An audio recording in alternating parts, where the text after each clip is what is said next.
Goal, nation's leading institute.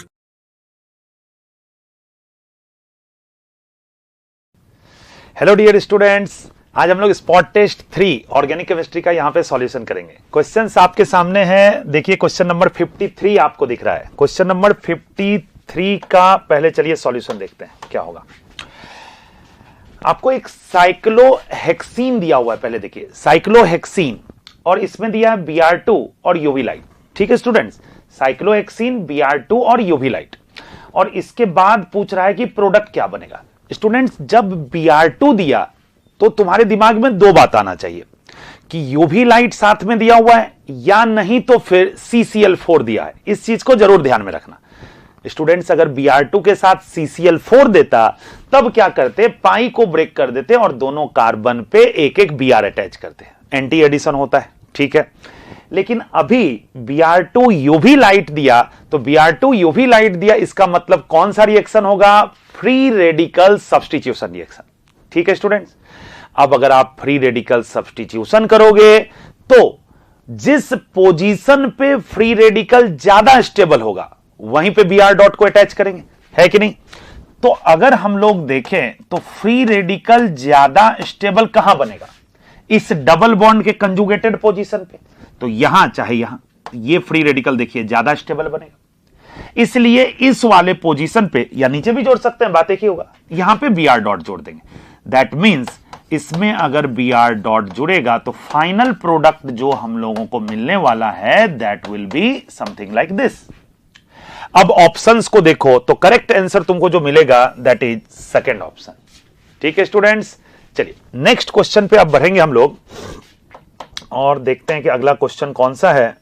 चलिए, ये 53 था और देखिए नेक्स्ट क्वेश्चन आ गया अब आपके पास एक नोमेनक्लेचर का क्वेश्चन, क्वेश्चन नंबर 56। तो एक IUPAC नोमेनक्लेचर का क्वेश्चन दिया है, इसका नाम लिखना है। ठीक है स्टूडेंट्स, इसमें पेरेंट चेन सबसे पहले सिलेक्ट करेंगे। तो पेरेंट चेन आपको दिख रहा है, ये 6 कार्बन का जो रिंग है that will B parent chain. ठीक है स्टूडेंट्स, ये जो OC2H5 लगा है ये सब्स्टिट्यूएंट है। ठीक है, ईथर ऐसा फंक्शनल ग्रुप है जिसका कि कोई यू कैन से कि सेकेंडरी सफिक्स इस तरह का नहीं होता है, सफिक्स नहीं होता है। ठीक है ना स्टूडेंट्स, इसके लिए प्रीफिक्स ही यूज होगा। दैट मींस इसको हमेशा OR को हमेशा सब्स्टिट्यूएंट की ही तरह लिया जाता है। Again I am repeating, OR alkoxy को ऑलवेज सब्स्टिट्यूएंट की तरह लिया जाता है। ठीक है, तो इसमें सब्स्टिट्यूएंट कौन कौन सा है? एक तो ये OC2H5 मतलब इथॉक्सी, एक ये मिथाइल, एक ये मिथाइल। तो आपको 3 सब्स्टिट्यूएंट दिख रहा है। ठीक है स्टूडेंट्स, अब क्या करोगे? अब इसका जब हम लोग नंबरिंग करेंगे तो नंबरिंग के लिए RFPD लगाना पड़ेगा, rule of first point of difference. तो नंबरिंग कहां से किया जाए? अगर इस ऊपर वाले कार्बन से करते हैं जहां आपको 2 CH3 दिखाई दे रहा है तो पोजीशन क्या होगा, मतलब नंबरिंग कैसे होगा? 1,1,2, मतलब जो सब्स्टिट्यूएंट आया वो 1,1,2 पे आया। लेकिन यही अगर इस वाले कार्बन से करते जहां OC2H5 लगा है तो 1,2,2 आता। तो स्टूडेंट प्रायोरिटी किसको देंगे? एक 1,1,2 आ रहा है और एक 1,2,2 आ रहा है, तो ऑब्वियस सा बात है 1,1,2 को प्रायोरिटी देंगे कि नहीं? इसलिए नंबरिंग के लिए 1 इसको लिखेंगे, 2, फिर 3, 4, 5 और 6। इस तरह से पेरेंट चेन का नंबरिंग कर दिया। अब पेरेंट चेन का नंबरिंग कर चुके हैं तो अब इसका नाम लिखना आसान हो गया। तो 2 नंबर पे क्या लगा है स्टूडेंट्स? इथॉक्सी, और 1 पे 2 मिथाइल लगा। तो 1,1 डाई मिथाइल होगा, लेकिन डाई का डी को काउंट अल्फाबेटिकल ऑर्डर में नहीं करेंगे। ठीक है ना स्टूडेंट्स, तो ये हो गया इथॉक्सी, ई से शुरू है, और वो मिथाइल एम से शुरू है। तो पहले किसको लिखोगे? इथॉक्सी को लिखोगे। तो देखो 2 इथॉक्सी, देखो 2 इथॉक्सी, फिर 1,1 डाई मिथाइल, ये देखो 2 ethoxy 1,1 di methyl cyclohexane. Clear है स्टूडेंट? तो करेक्ट आंसर इसका सेकंड ऑप्शन हो जाएगा 56 का। ठीक है स्टूडेंट्स, चलो नेक्स्ट क्वेश्चन पे बढ़ते हैं। चलो देखते हैं नेक्स्ट क्वेश्चन इसके बाद कौन सा दिया हुआ है। तो 56 के बाद जो नेक्स्ट क्वेश्चन हम लोगों को दिख रहा है वो है 59। तो चलिए देखते हैं क्वेश्चन नंबर 59। 59 में क्या दिया स्टूडेंट, एक आसान सा क्वेश्चन है आपके पास, CH3 स्ट्रक्चर एक बार बना लेते हैं, CH डबल बॉन्ड C और CH3 का हॉल 2 है, मतलब उसी कार्बन से 2 CH3 जोड़ना है। ठीक है भाई, जोड़ देते हैं हम लोग। तो इस कार्बन से 2 CH3 अटैच कर दिया। अब इसमें दिया हुआ है HBr। अब स्टूडेंट, बहुत सारे स्टूडेंट्स को क्या होता है ना कि HBr जैसे ही देखते हैं तो उनको याद आता है, अच्छा HBr परऑक्साइड, तो एंटी मार्कोनिकॉप से जोड़ देते हैं, तो फिर गलत हो जाएगा। इस चीज को जरूर ध्यान देना है कि HBr जब दिया हुआ हो एडिशन के लिए तो ओनली HBr है या फिर HBr के साथ परऑक्साइड दिया है। तो यहां कोई पर ऑक्साइड नहीं दिया हुआ है, ओनली HBr। तो सिंपली इलेक्ट्रोफिलिक एडिशन रिएक्शन कराएंगे, करा दो। तो सबसे पहले क्या करेंगे स्टूडेंट्स, H+ जोड़ेंगे। तो ये पाई इस पे अटैक किया तो पाई टूटेगा, यहां पे H और इस कार्बन पे प्लस आएगा, कार्बोकेटायन वहां ज्यादा स्टेबल होगा। तो क्या बन जाएगा, CH3 CH2 C CH3 CH3, इस पे प्लस। अब Br- का अटैक करा देंगे इस पे, तो Br- का अटैक करा दो तो प्रोडक्ट क्या बनेगा, CH3 CH2 C से CH3 CH3 और Br, इस तरह से प्रोडक्ट का फॉर्मेशन करेंगे। अब गिवन ऑप्शंस में अगर देखें तो कौन सा ऑप्शन है, देखो CH3 CH2, देखो कहां पे दे रखा है, ये देखो एक बार सेकंड ऑप्शन को देखो, C से 2 CH3 दिया हुआ है, ठीक है, उसी से Br लगाया है और फिर CH2 CH3, मतलब करेक्ट आंसर इसका सेकंड ऑप्शन हो जाएगा। ठीक है स्टूडेंट्स, चलो तो ये था क्वेश्चन नंबर 59। नेक्स्ट क्वेश्चन आपको जो स्क्रीन पे दिख रहा है वो क्वेश्चन, अब देखिए इसको थोड़ा ऊपर कर देते हैं। नेक्स्ट क्वेश्चन आपको कौन सा दिख रहा है, देखो 62 नंबर क्वेश्चन दिख रहा है। तो चलो क्वेश्चन नंबर 62 को सॉल्व कर लिया जाए। चलो देखो क्या कहता है, व्हेन सोडियम प्रोपोक्साइड, लिख लेते हैं सोडियम प्रोपोक्साइड। तो सोडियम प्रोपोक्साइड कैसे लिखोगे, प्रोपेनॉल क्या होता है student, CH3 CH2 CH2 OH लिख देंगे तो प्रोपेनॉल हो जाएगा। प्रोपोक्साइड, ठीक है, प्रोपोक्सी इसको कहेंगे, तो प्रोपोक्साइड तो O- कर दो, सोडियम प्रोपोक्साइड तो O- Na+ कर दो, तो ये हो गया सोडियम प्रोपोक्साइड। रिएक्ट्स विथ 1 ब्रोमोप्रोपेन, इसका रिएक्शन किससे कराना है स्टूडेंट्स, 1 ब्रोमोप्रोपेन, मतलब CH3 CH2 CH2 Br, ये क्या हो गया स्टूडेंट्स, 1 ब्रोमोप्रोपेन। आपके पास एल्कोक्साइड है, आपके पास एल्काइल हैलाइड है, तो एल्कोक्साइड और एल्काइल हैलाइड का रिएक्शन करेंगे तो ईथर का फॉर्मेशन होगा। और क्या कहते हैं स्टूडेंट्स इस रिएक्शन को, विलियमसन सिंथेसिस। ठीक है, और विलियमसन सिंथेसिस में कौन सा मैकेनिज्म फॉलो होता है, SN2। ठीक है स्टूडेंट्स, तो SN2 अगर कराओगे तो O- को इस कार्बन पे अटैक करा दो और Br को रिमूव कर दो, तो प्रोडक्ट जो बना CH3, यहां से लिखेंगे देखो CH3 CH2 CH2, और ये किससे अटैच हो जाएगा, O फिर CH2 CH2 CH3, तो O CH2 CH2 CH3। ठीक है, अब ऑप्शन में अगर देखो तो देखो ये 1 पे प्रोपोक्सी, ये प्रोपोक्सी हुआ और प्रोपेन 3 कार्बन का चेन है, तो देखो 1 प्रोपोक्सी प्रोपेन करके एक ऑप्शन है, 1 propoxy propane, correct answer third option हो जाएगा। ठीक है स्टूडेंट्स, चलो 62 क्वेश्चन हमने कर लिया। अब 62 क्वेश्चन के बाद जो आपको नेक्स्ट क्वेश्चन स्क्रीन पे दिख रहा है वो दिख रहा है 65। चलो इसको भी देख लेते हैं, क्वेश्चन नंबर 65 क्या कहना चाहता है। चलो 65, एक रिएक्शन दिया हुआ है, that mean sequence of reaction, 2-3 reagent साथ में दिया हुआ है और पूछ रहा है फाइनली प्रोडक्ट हम लोगों का क्या बनेगा। चलिए देखते हैं क्या बनेगा। बेंजाइल अल्कोहल, स्ट्रक्चर लिख लेते हैं, तो बेंजीन, इसमें लगा दें CH2OH, तो ये हो गया benzyl alcohol. Students benzyl alcohol में पहले दे दिया गया PCl5, तो PCl5 दो, PCl3 दो, SOCl2 दो, SN2 मैकेनिज्म होगा, OH हट के क्या आएगा, Cl। ठीक है, ये अल्कोहल से एल्काइल हैलाइड बनाने का मेथड है, हम लोग पढ़ते हैं, तो CH2Cl आ गया। ठीक है स्टूडेंट्स, तो PCl5 का काम कर चुके हैं। अब KCN दिया हुआ है, तो KCN, तो CN- क्या करेगा, CN- इस कार्बन पे अटैक करेगा, Cl को भगा देगा, SN2 अगेन। ठीक है, तो क्या प्रोडक्ट बन जाएगा, PH CH2 और Cn, और देखो KCN का भी हो गया। अब हाइड्रोलिसिस दिया है, तो स्टूडेंट्स RCN का अगर पार्शियल हाइड्रोलिसिस करते हैं तो RCONH2, लेकिन हाइड्रोलिसिस सिर्फ लिखा हो तो स्टूडेंट्स हम लोग उसको कंप्लीट हाइड्रोलिसिस मानेंगे, और RCN के कंप्लीट हाइड्रोलिसिस से RCOOH कार्बोक्सिलिक एसिड का फॉर्मेशन होता है। तो चलो इसका हाइड्रोलिसिस कर देते हैं, दिया हुआ है, और स्टूडेंट्स कुछ नहीं लिखा तो हम कंप्लीट हाइड्रोलिसिस मानेंगे, पार्शियल नहीं मानेंगे। पार्शियल या तो लिख के दे या नहीं तो ब्रैकेट में H2O1 इक्विवेलेंट दे, तभी तुम उसको पार्शियल मानोगे। ठीक है भाई, कंप्लीट हाइड्रोलिसिस करेंगे तो जो Cn है वो कन्वर्ट हो जाएगा COOH में। अब इसका IUPAC लिखोगे तो COH का नंबरिंग होगा 1, ये 2, तो 2 पे फिनाइल इथेनोइक एसिड होगा कि नहीं स्टूडेंट्स? चलो ऑप्शन में खोजो 2 फिनाइल इथेनोइक एसिड, ये देखो थर्ड ऑप्शन में 2 फिनाइल इथेनोइक एसिड दिया है, तो करेक्ट आंसर कौन सा हो गया? थर्ड। ठीक है स्टूडेंट्स, चलो इसको मैं इरेज कर देता हूं अब, और देखो नेक्स्ट क्वेश्चन स्क्रीन पे आपको दिख ही रहा है, क्वेश्चन नंबर 68। तो चलो पहले क्वेश्चन नंबर 68 सॉल्व कर लेते हैं।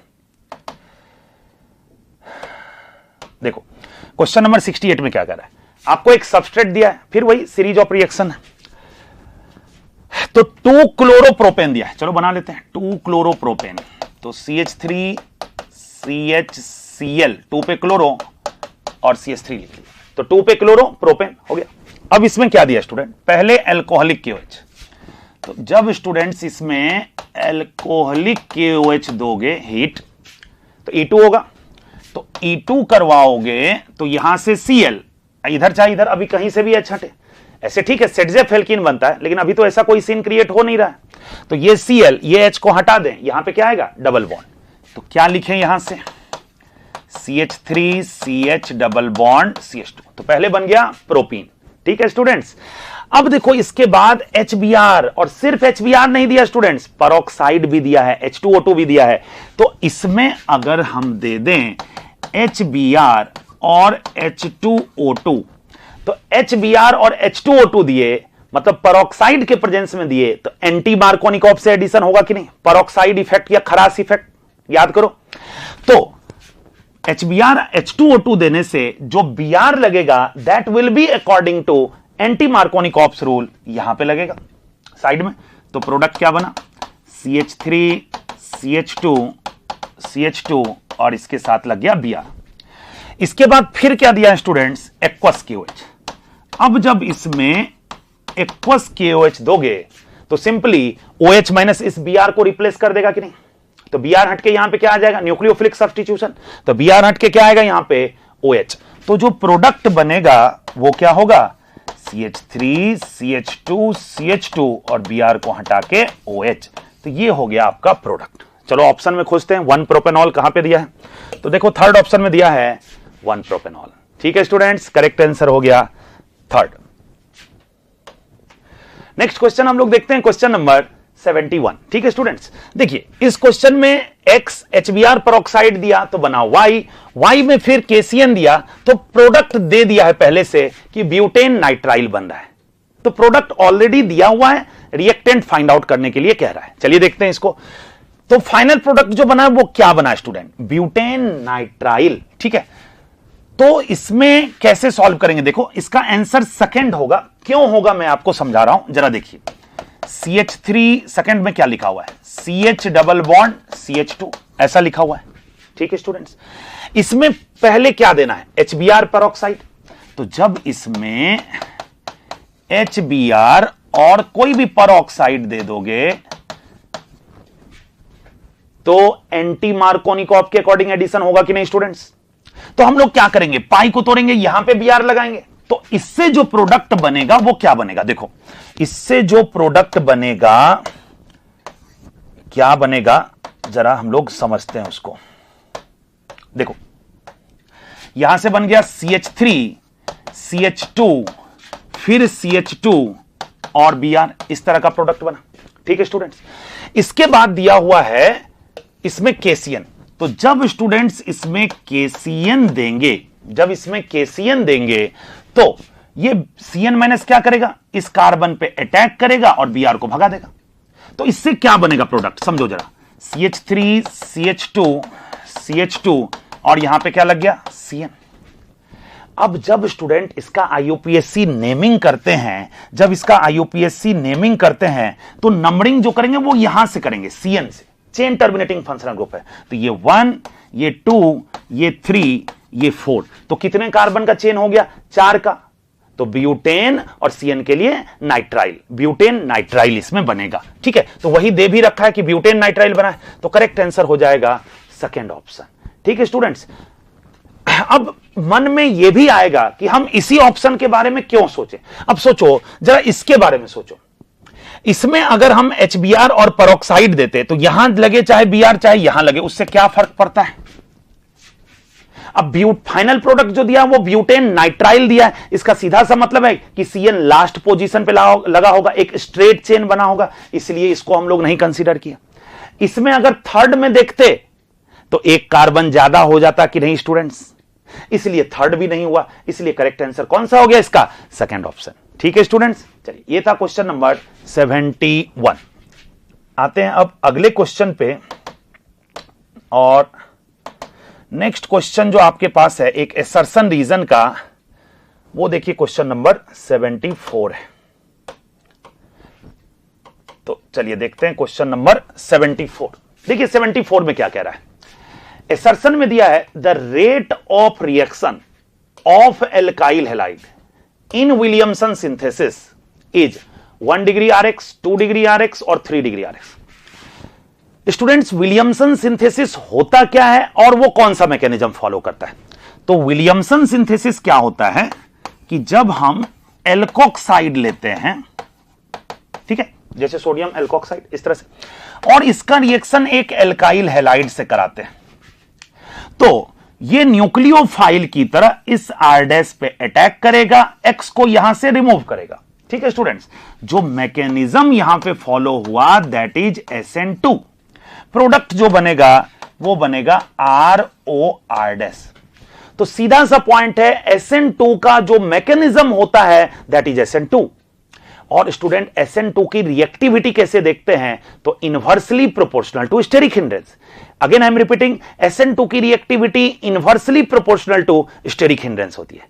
तो अब स्टेरिक हिंड्रेंस के इनवर्सली प्रोपोर्शनल है, तो जरा देखो सबसे ज्यादा रिएक्टिव कौन होगा, 1 डिग्री Rx, क्योंकि वहां पे स्टेरिक हिंड्रेंस सबसे कम होगा, फिर 2 डिग्री, फिर 3 degree. Students, even 3 degree halide अगर लें और उसमें हम चाहें कि विलियमसन सिंथेसिस हो तो नहीं होता है, क्योंकि 3 डिग्री सबस्ट्रेट लोगे और उसमें स्ट्रॉन्ग बेस अगर लोगे तो E2 रिएक्शन हो जाएगा कि नहीं स्टूडेंट्स, एल्कीन बनेगा कि नहीं बनेगा उसमें, बोलो। इस कारण से अभी तो अपने को सिर्फ ऑर्डर पूछा, तो ऑर्डर तो सही है भाई, SN2 में 1 डिग्री, फिर 2 डिग्री, फिर 3 डिग्री, तो इसका मतलब असर्शन करेक्ट है। अब आ जाओ रीजन पे, कहता है this reaction follows bimolecular nucleophilic substitution reaction. Bimolecular nucleophilic substitution का मतलब क्या हुआ, SN2, तो ये भी सही है। अब क्योंकि ये SN2 है इसलिए तो रिएक्टिविटी ऐसा हुआ, मतलब इसका करेक्ट एक्सप्लेनेशन भी हुआ। तो आंसर क्या हो जाएगा, both A and R are true and R is the correct explanation of A, मतलब कि थर्ड ऑप्शन इसका राइट आंसर होगा।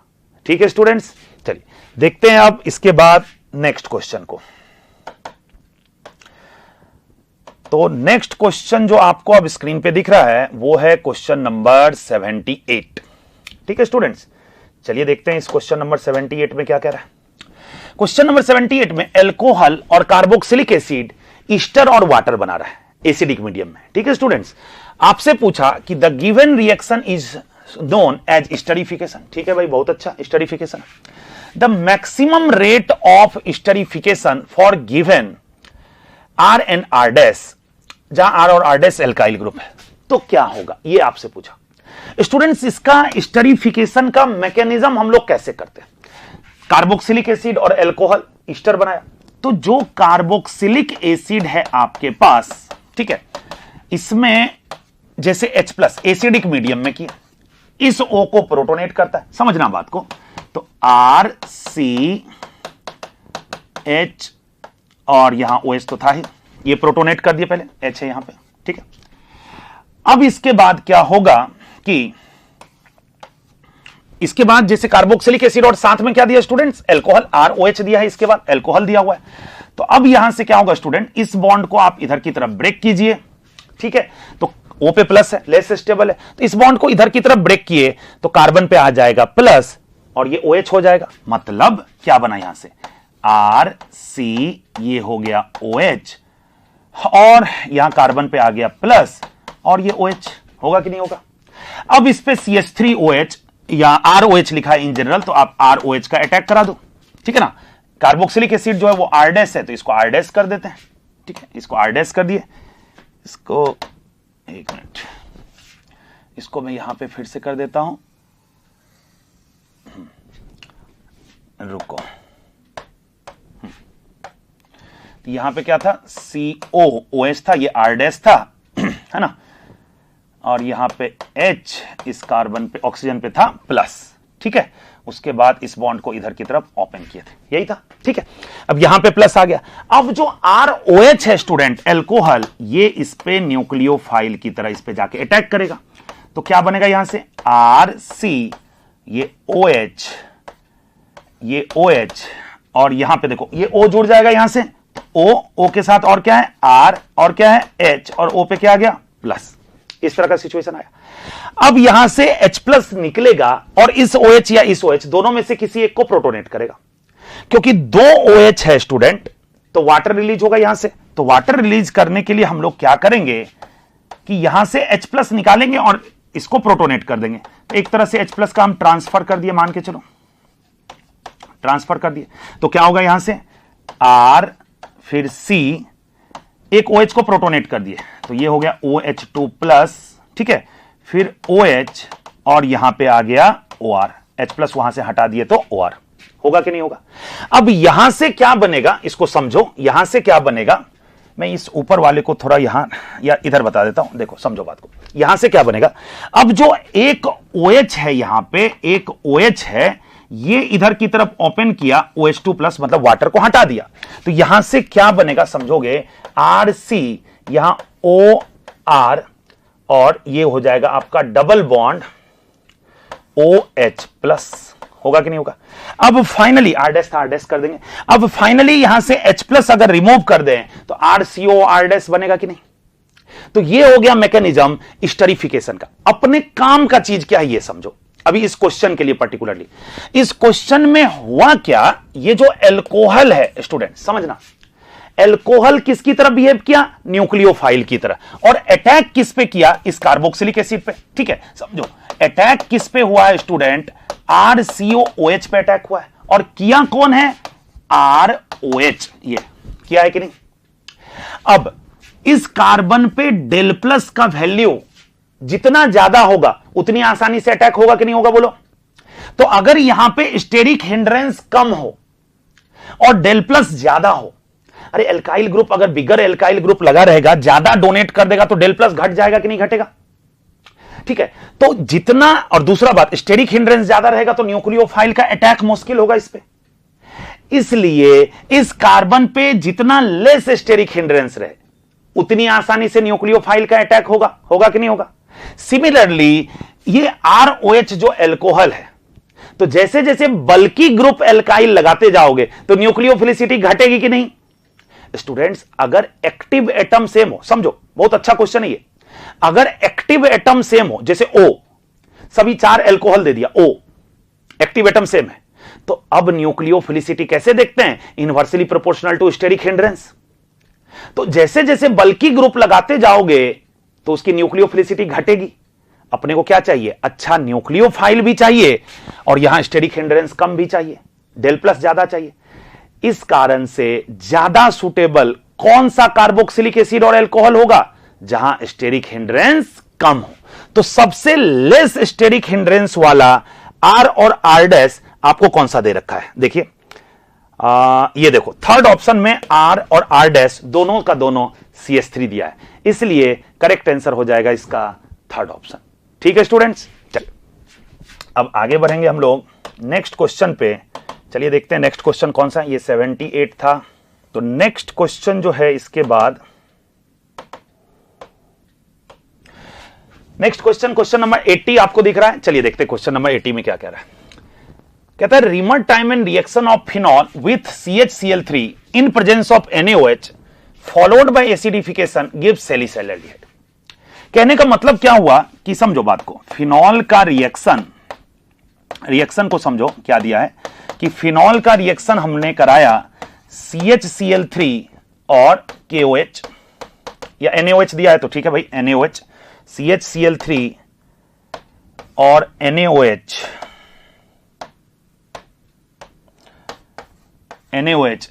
इन प्रेजेंस ऑफ NaOH, ठीक है, और फॉलोड बाय एसिडिफिकेशन, इसके बाद एसिडिफिकेशन कर दिए, सेकंड में एसिडिफिकेशन कर दिए तो कहता है कि सैलिसाइल एल्डिहाइड बनता है।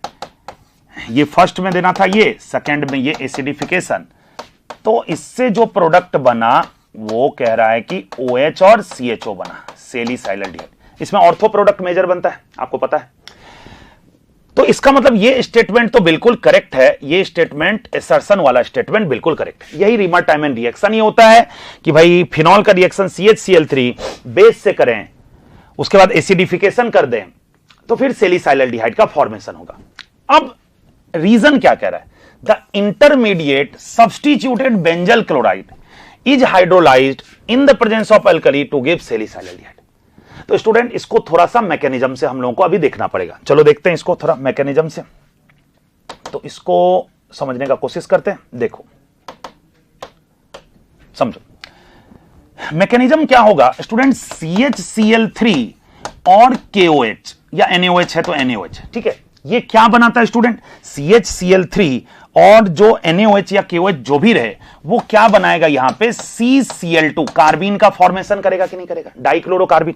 अब अगर ये डाइक्लोरोकार्बीन का फॉर्मेशन किया, अगर ये डाइक्लोरोकार्बीन का फॉर्मेशन किया तो फर्दर रिएक्शन तुम कैसे लिखोगे ये बताओ।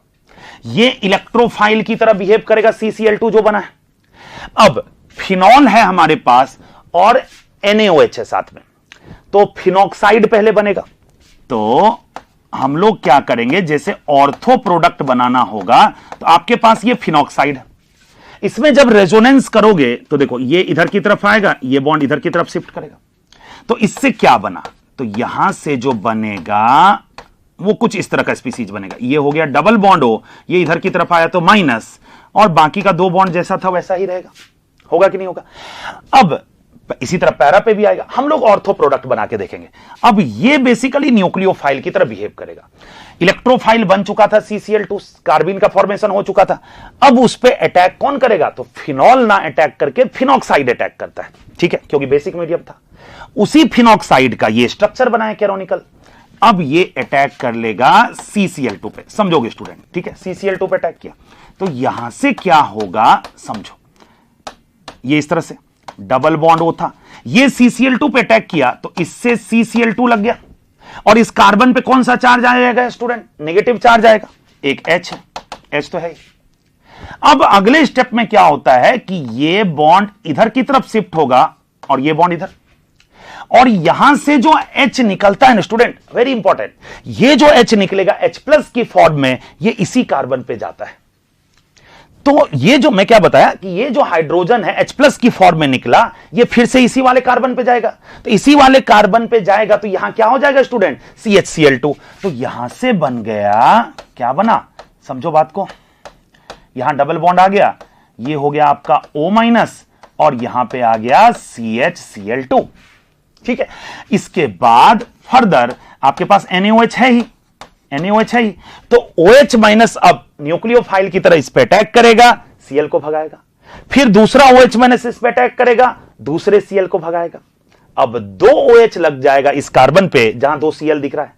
अब दो OH अगर लगेगा स्टूडेंट तो जेमिनल डाइऑल अनस्टेबल होता है, वाटर निकलेगा, और वाटर निकलेगा तो यहां CHO बनेगा कि नहीं बनेगा। तो यहां से क्या हुआ, देखो मैं इधर लिखता हूं इसको, यहां से क्या बना, यहां पे आपका O- और इस कार्बन पे क्या आ गया स्टूडेंट, CHO।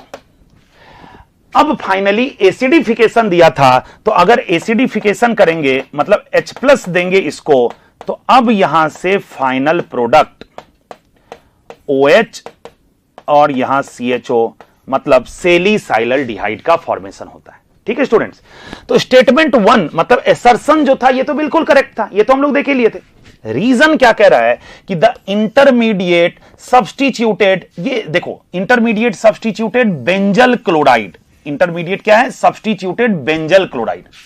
स्टूडेंट बेंजल किसको कहते हैं? तो बेंजल कहते हैं, जैसे देखो ये बेंजीन CH और इसका 2 वैलेंसी छोड़ दो, अब बेंजल क्लोराइड दिया तो 2 क्लोरीन लगा दो, समझ रहे हो बात को? तो इंटरमीडिएट सब्स्टिट्यूटेड बेंजल क्लोराइड, ये देखो इसको, देखो मैं पेन का कलर चेंज कर देता हूं थोड़ा, समझ में अच्छे से आएगा। देखो यही तो है इंटरमीडिएट सब्स्टिट्यूटेड बेंजल क्लोराइड, है कि नहीं है? CHCl2 सब्स्टिट्यूटेड, ये O- सब इसलिए दिया है। तो intermediate substituted benzal chloride hydrolyse in presence of alkali, NaOH दिए, तो हाइड्रोलाइज हुआ, CH से 2 OH लगा, वाटर निकला, ठीक है ना? वाटर निकला तो फिर ये बना, और उसके बाद कहता कि फर्दर एसिडिफिकेशन किए तो सेलिसाइलडिहाइड बना। मतलब ऐसा हुआ, ये बेंजल डेरिवेटिव बना, तब फिर इसका हाइड्रोलिसिस किए, NaOH से रिएक्शन करा के फिर एसिडिफिकेशन किए, तब तो ये बना कौन? सेलिसाइलडिहाइड। तो इसका मतलब रीजन भी करेक्ट है, एसर्शन करेक्ट था, रीजन करेक्ट था, और ऐसा हुआ इसलिए तो फाइनली सेलिसाइलडिहाइड बना। इसका मतलब ये रीजन करेक्ट एक्सप्लेनेशन एसर्शन का होगा। ठीक है स्टूडेंट, तो इसलिए अगर ऑप्शन को देखो तो both A and R are true and R is the correct explanation of A, मतलब थर्ड ऑप्शन इसका करेक्ट आंसर होगा। ठीक है स्टूडेंट्स, चलो आगे बढ़ेंगे। अब इसके बाद देखते हैं कौन सा क्वेश्चन है। चलिए इसको थोड़ा ऊपर कर देते हैं। देखो क्वेश्चन नंबर 83 हम लोगों के सामने में आ चुका है। अब हम लोग सॉल्व करेंगे क्वेश्चन नंबर 83 को। तो देखते हैं क्या दिया हुआ है क्वेश्चन में। 2 मिथाइल ब्यूटेन टू ऑल, तो स्ट्रक्चर बना लेते हैं पहले। देखो 2 मिथाइल ब्यूटेन टू ऑल है, 1 2 3 4, ठीक है। 2 पे एक मिथाइल लगाना, लगा देते हैं, और ब्यूटेन टू ऑल है तो इस पे ऑल भी लगा देते हैं।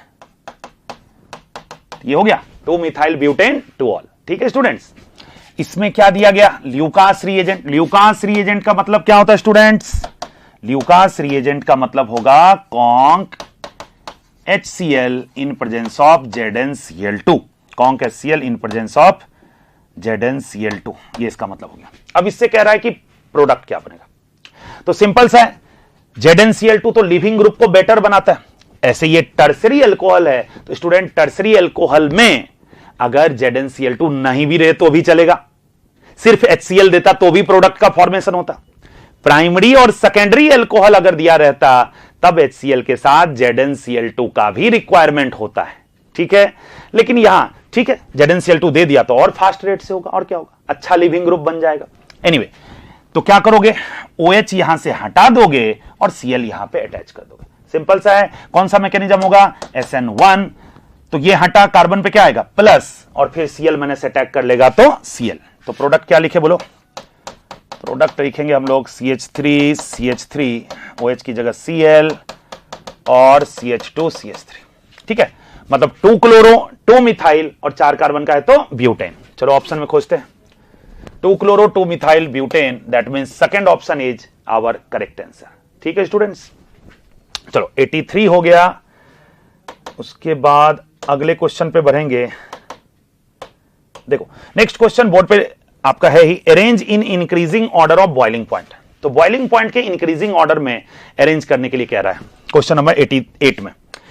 तो क्या क्या दिया है देखो, ध्यान से समझना क्वेश्चन को। पेंटेन 1 ऑल, ये अल्कोहल हो गया। अब सबसे पहले बताओ, अल्कोहल का अगर 2 मॉलिक्यूल है तो उसके बीच में कौन सा intermolecular force of attraction work करेगा? हाइड्रोजन बॉन्ड, बिल्कुल। तो यहां पे हाइड्रोजन बॉन्ड वर्क करेगा। उसके बाद देखो पेंटेनल एल्डिहाइड दिया है, नॉर्मल ब्यूटेन है, इथॉक्सी इथेन। स्टूडेंट्स अगर ध्यान सुना, अगर सिमिलर मॉलिक्यूलर वेट का अल्कोहल हो, एल्डिहाइड हो, कीटोन हो, ईथर हो और एल्केन हो, इन सब में बॉइलिंग पॉइंट कैसे देखोगा? माइंड इट, मैं फिर से क्या बोल रहा हूं, सिमिलर मॉलिक्यूलर वेट का। तो उसमें जो बॉइलिंग पॉइंट का ऑर्डर होता है ना स्टूडेंट, वो कुछ ऐसा होता है कि सबसे ज्यादा अल्कोहल का, एकदम ध्यान रखोगे इस चीज को, उसके बाद कीटोन का, कीटोन के बाद एल्डिहाइड का, ठीक है, कीटोन के बाद एल्डिहाइड, एल्डिहाइड के बाद ईथर का, और ईथर के बाद जो हाइड्रोकार्बन हम लोग एल्केन लिए हैं उसका। ठीक है, तो ये एक जनरल ट्रेंड आइसोमेरिक के लिए याद रखोगे। मॉलिक्यूलर वेट में 1-2 का डिफरेंस है तो भी चलेगा। ठीक है, तो अब अगर देखो, ये तो बहुत आसानी से ऐसे भी तुमसे सॉल्व हो जाएगा। सबसे ज्यादा स्टूडेंट किसका होगा बॉइलिंग पॉइंट? ए का होगा कि नहीं होगा? पेंटेनॉल है ना, तो हाइड्रोजन बॉन्डिंग होगा इसमें। इसके बाद अगर देखो तो देखो एक एल्डिहाइड दिया हुआ है सी। एल्डिहाइड के बाद अगर देखें तो फिर इथॉक्सी इथेन, ईथर मतलब हो जाएगा डी, और डी के बाद हो जाएगा एल्केन मतलब B. A C D B increasing कह रहा है, तो देख लो साइन दिया ही हुआ है, तो इंक्रीजिंग डिक्रीजिंग का क्या मतलब है? तो देखो ए सी डी बी कहां दिया हुआ है? सबसे ज्यादा ए, फिर सी, फिर डी, फिर बी, मतलब थर्ड ऑप्शन इसका करेक्ट आंसर हो जाएगा। ठीक है स्टूडेंट्स, चलो आगे बढ़ेंगे अब नेक्स्ट क्वेश्चन पे। चलो देखते हैं नेक्स्ट क्वेश्चन कौन सा दे रखा है। 88 के बाद ये देखो आ गया क्वेश्चन नंबर 91। एक आसान सा क्वेश्चन है क्वेश्चन 91। देखो कैसे सॉल्व करें। Maximum peak A value is, students अगर के ए वैल्यू ज्यादा, इसका मतलब हुआ कि पी के ए वैल्यू कम। क्यों? क्योंकि पी के ए क्या होगा? पी के ए ये होगा निगेटिव लॉगरिथम ऑफ के ए, होगा कि नहीं?